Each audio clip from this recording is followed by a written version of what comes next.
आज की चर्चा का विषय वो है जो हम सब हर पल महसूस करते हैं, पर शायद ही कभी रुक कर सोचते हैं। हमारे सोचने के तरीके और हमारे महसूस करने के तरीके के बीच का जो गहरा उलझा हुआ रिश्ता है। एक ऐसा रिश्ता जो हमारी पूरी जिंदगी को और खासकर हमारे सीखने के तरीके को पर्दे के पीछे से एक तरह से आकार देता है। बिल्कुल। और हमारे पास कुछ नोट्स भी हैं जो खास तौर पर शिक्षा के नजरिए से इस संबंध को देखते हैं, जिसमें NCERT और CTT जैसे दृष्टिकोण शामिल हैं। तो आज हम इसी की तह तक जाएंगे। ये समझने की कोशिश करेंगे कि खुशी, डर या जिज्ञासा जैसी भावनाएं असल में हमारे सीखने की, याद रखने की और प्रॉब्लम सॉल्विंग की क्षमता पर कैसे असर डालती हैं। और ये असर हमारी कल्पना से कहीं ज्यादा गहरा है, एक्चुअली बहुत ज्यादा। चलो इसे खोल कर समझते हैं। क्या कभी सोचा है कि गणित का डर वो सिर्फ एक एहसास नहीं है, बल्कि असल में वो सवाल हल करने की आपकी क्षमता को भी रोक सकता है। बिल्कुल। आज हम इसी पहेली को सुलझाएंगे। तो शुरुआत सबसे बुनियादी सवाल से करते हैं।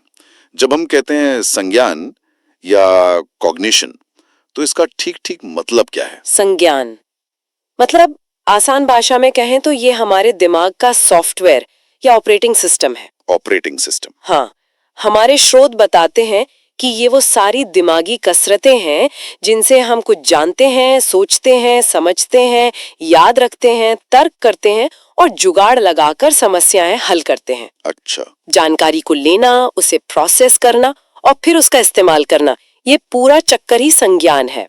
तो ये दिमाग का क्या और कैसे वाला हिस्सा हो गया। जानना, समझना, तर्क करना और फिर भावनाएं, इमोशंस, ये क्या है?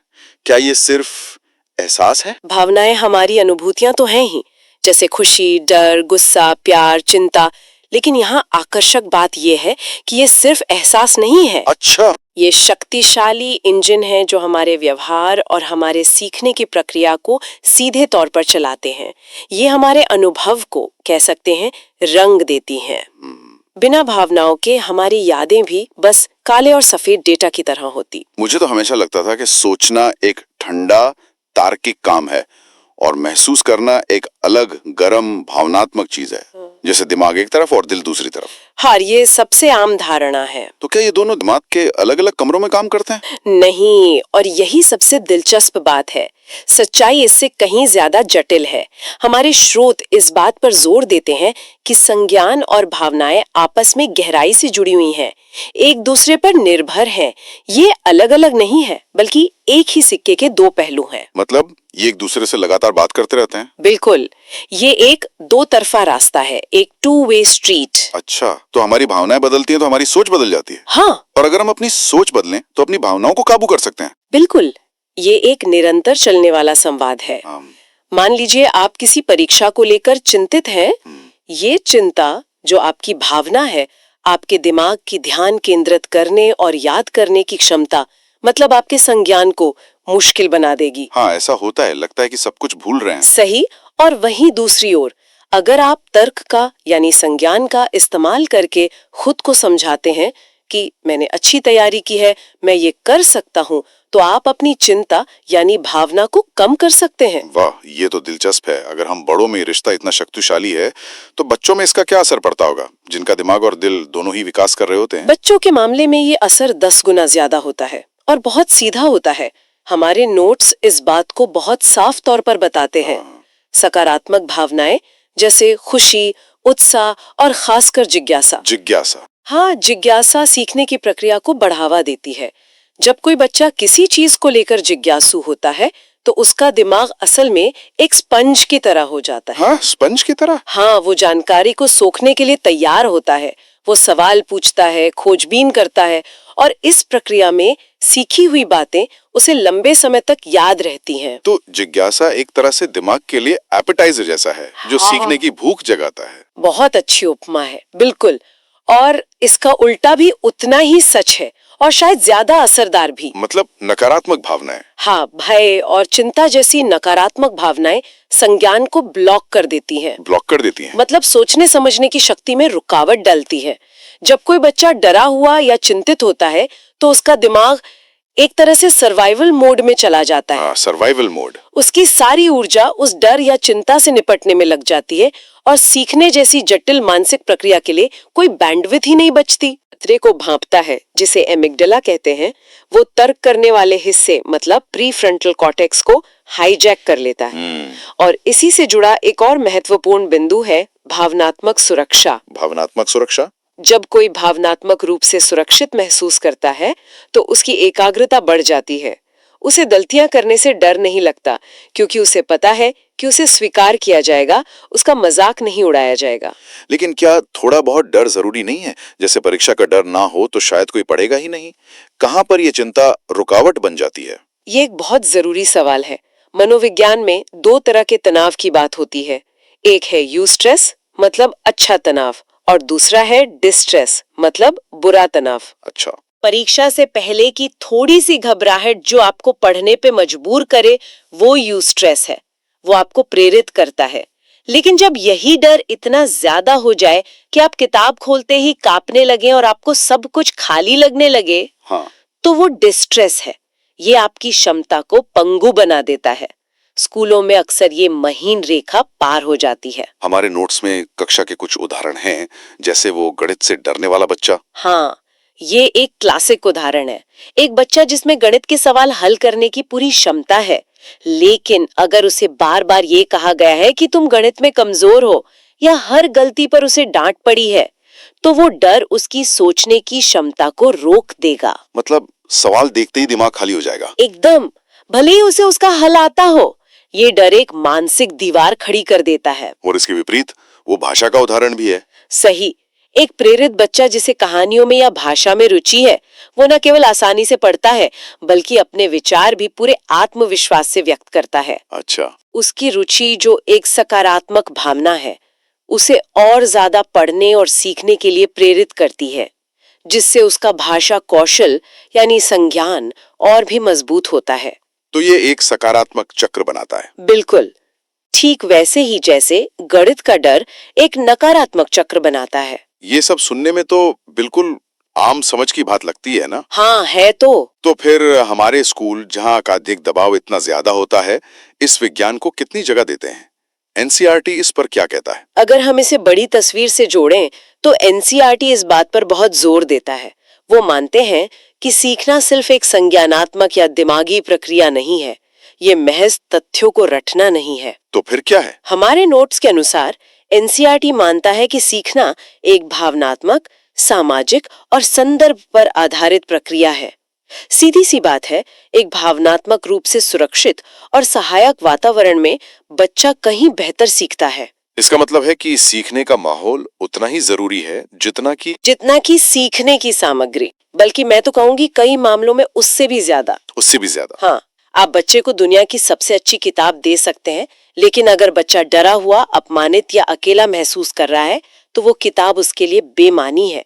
एनसीईआरटी का दृष्टिकोण इस बात को मान्यता देता है कि बच्चे का भावनात्मक स्वास्थ्य उसकी अकादमिक सफलता की नींव है।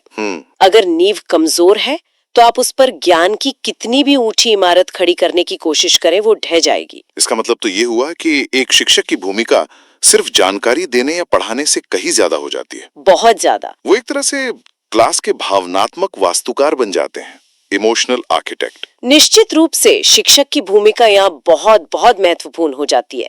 हमारे स्रोत शिक्षक के लिए कुछ बहुत स्पष्ट दिशा निर्देश देते हैं। पहला, उन्हें कक्षा में भावनात्मक रूप से सुरक्षित माहौल बनाना चाहिए। एक सेफ स्पेस है ना? बिल्कुल, जहां हर बच्चे को लगे कि उसकी बात सुनी जाएगी और उसका सम्मान किया जाएगा। जहां सवाल पूछना बेवकूफी नहीं, बल्कि सीखने का पहला कदम माना जाता है। और सिर्फ सुरक्षा ही नहीं, जिज्ञासा को भी बढ़ावा देना होगा। हाँ, उन्हें बच्चों की प्राकृतिक जिज्ञासा को प्रोत्साहित करना चाहिए। बच्चों के क्यों और कैसे से चिढ़ने के बजाय उसे सीखने के एक मौके के तौर पर देखना चाहिए।